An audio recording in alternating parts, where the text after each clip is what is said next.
Last వీడియోలో resistor ఎలా పనిచేస్తుందో మనం తెలుసుకున్నాం కదా. ఇప్పుడు రెసిస్టర్ వాల్యూస్ని ఎలా క్యాలిక్యులేట్ చేయాలో చెప్తాను.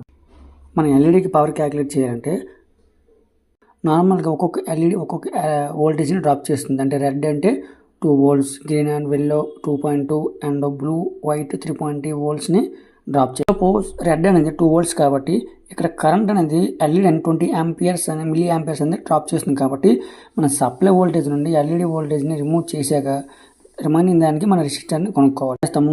సప్లై వోల్టేజ్ 5 volts కాబట్టి 2 voltsని రిమూవ్ చేస్తే డివైడెడ్ బై మిల్లీ ఆంపియర్స్ని యాడ్ చేస్తే మనకి 150 ohms వస్తుంది. అంటే 150 ohms ఎల్ఈడి రెసిస్టర్ పెడితే మనకి ఆ ఎల్ఈడి బ్రైట్గా గ్లో అవుతుంది వితౌట్ బర్నింగ్ అనమాట. మనం 100 volts కూడా పెట్టచ్చు.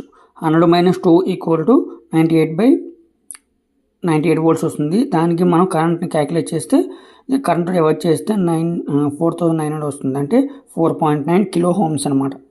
ఓకే, సో ఇక్కడ పవర్ రేటింగ్ కూడా మనం క్యాలిక్యులేట్ చేసుకోవాలి. ఈ విధంగా మనం రెసిస్టర్ యొక్క పవర్ని క్యాలిక్యులేట్ చేయొచ్చు. ఇంకా డీప్గా మీకు కావాలంటే ఫుల్ వీడియో చేద్దాం. మీకు ఇంట్రెస్ట్ ఉంటే ఎస్ అని కామెంట్ చేయండి. ఇలాంటి వీడియోస్ కోసం వీడియోని లైక్ చేసి ఛానల్ని సబ్స్క్రైబ్ చేసుకోండి.